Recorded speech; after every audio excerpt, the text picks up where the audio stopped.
इस भयावह समय में किस मंत्र का जप करना चाहिए?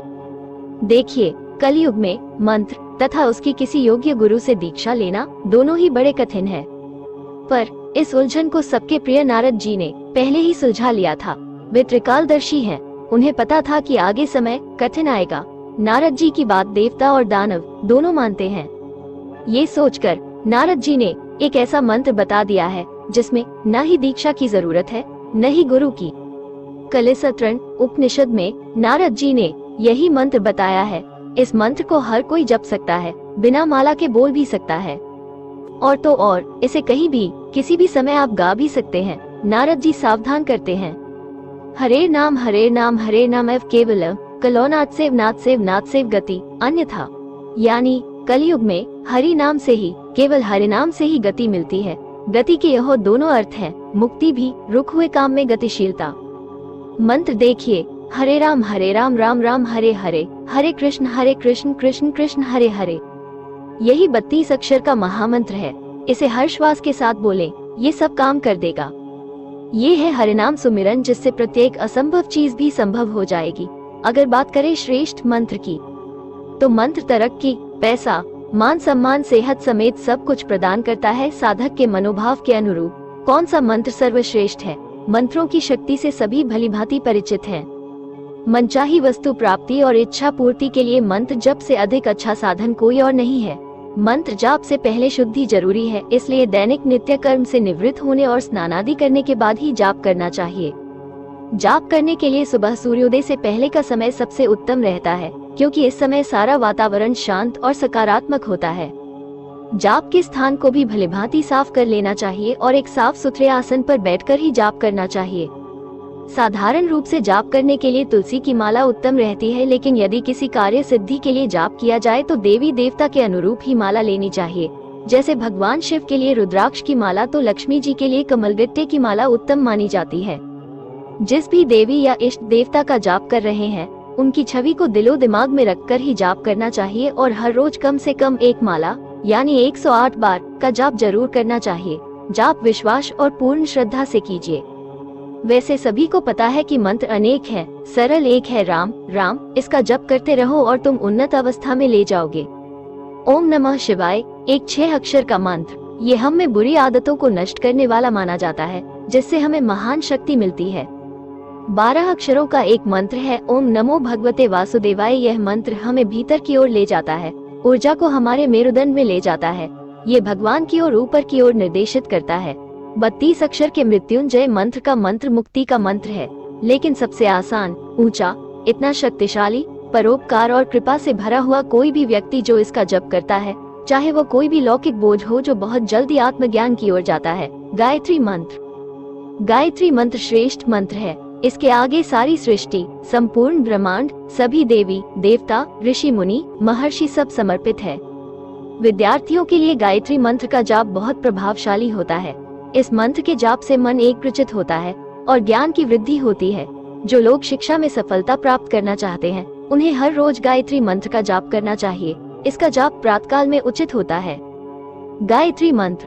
ओम भूर्भुवः स्वः तत्सवितुर्वरेण्यं भर्गो देवस्य धीमहि धियो यो न प्रचोदयात्। अर्थात उस प्राण स्वरूप, दुहकनाशक, सुख स्वरूप, श्रेष्ठ, तेजस्वी, पापनाशक, देव स्वरूप परमात्मा को हम अपने अंतःकरण में धारण करें। वो परमात्मा हमारी बुद्धि को सन्मार्ग की ओर प्रेरित करे। गायत्री मंत्र का जाप से पितृ शांति प्राप्त होती है। इसके साथ साथ अध्यात्म ज्ञान और मोक्ष मार्ग भी प्रशस्त होता है। ब्रह्मर्षि विश्वामित्र ने गायत्री मंत्र के प्रभाव से नवीन स्वर्ग की स्थापना कर दी थी, तो आप ही समझिए कि गायत्री मंत्र के कितना प्रभाव होगा। हनुमान चालीसा की चौपाइयाँ मंत्र का ही सर्वश्रेष्ठ रूप है। हनुमान चालीसा का वाचन मंगलवार या शनिवार करना अति शुभ होता है। ध्यान रखें, हनुमान चालीसा की इन चौपाइयों को पढ़ते समय उच्चारण की गड़बड़ी या त्रुटि न करें। 1. यदि किसी को भी किसी प्रकार का भय सताता है, तो नित्य रोज सुबह और शाम 108 बार इस चौपाई का जाप किया जाए तो हर प्रकार के भय से मुक्ति मिलती है। भूत पिशाच निकट नहीं आवे, महावीर जब नाम सुनावे। सृष्टि की उत्पत्ति से पहले घोर अंधकार था। तब न तो कोई तत्व था, न ही कोई शक्ति थी, केवल एक अंधकार का साम्राज्य था। इस प्रलयाकाल के अंधकार की देवी थी काली। उसी महाअंधकार से एक प्रकाश का बिंदु प्रकट हुआ, जिसे तारा कहा गया। यही तारा अक्षोभ्य नाम के ऋषि पुरुष की शक्ति है। ब्रह्मांड में जितने धधकते पिंड हैं सभी की स्वामिनी उत्पत्तिकर्त्री तारा ही है। जो सूर्य में प्रखर प्रकाश है उसे नीलग्रीव कहा जाता है।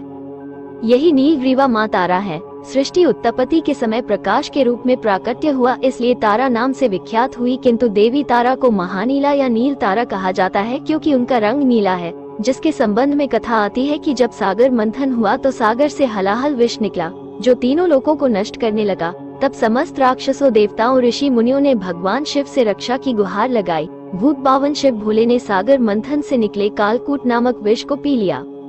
विष पीते ही विष के प्रभाव से महादेव मूर्छित होने लगे। उन्होंने विष को कंठ में रोक लिया, किंतु विष के प्रभाव से उनका कंठ भी नीला हो गया। जब देवी ने भगवान को मूर्छित होते देख तो देवी नासिका से भगवान शिव के भीतर चली गई और विष को अपने दूध से प्रभावहीन कर दिया।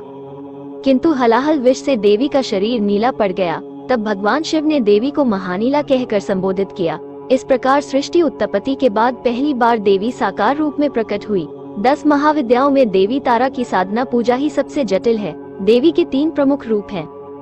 1 उग्रतारा, 2 एकाग्रता और 3 नील सरस्वती। देवी सकल ब्रह्म अर्थात परमेश्वर की शक्ति है। देवी की प्रमुख 7 कलाएं हैं जिनसे देवी ब्रह्मांड सहित जीवों तथा देवताओं की रक्षा भी करती है। ये 7 शक्तियां हैं।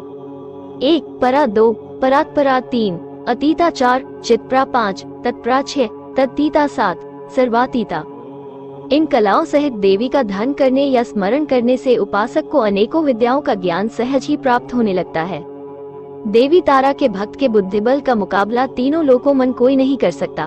भोग और मोक्ष एक साथ देने में समर्थ होने के कारण इनको सिद्ध विद्या कहा गया है। देवी तारा ही अनेकों सरस्वतियों की जननी है, इसलिए उनको नील सरस्वती कहा जाता है। देवी का भक्त प्रखरतम बुद्धिमान हो जाता है, जिस कारण वो संसार और सृष्टि को समझ जाता है। अक्षर के भीतर का ज्ञान ही तारा विद्या है। भवसागर से तारने वाली होने के कारण भी देवी को तारा कहा जाता है। देवी बाघरंबर के वस्त्र धारण करती है और नागू का हार एवं कंकन धरे हुए है। देवी का स्वयं का रंग नीला है और नीले रंग को प्रधान रखकर ही देवी की पूजा होती है। देवी तारा के 3 रूपों में से किसी भी रूप की साधना बना सकती है। समृद्ध, महाबलशाली और ज्ञानवान सृष्टि की उत्पत्ति एवं प्रकाशित शक्ति के रूप में देवी को त्रिलोकी पूजती है। ये सारी सृष्टि देवी की कृपा से ही अनेक सूर्यों का प्रकाश प्राप्त कर रही है। शास्त्रों में देवी को ही सवित्राग्नि कहा गया है। देवी की स्तुति से देवी की कृपा प्राप्त होती है। भगवती काली को ही नील रूपा होने के कारण तारा देवी भी कहा गया है।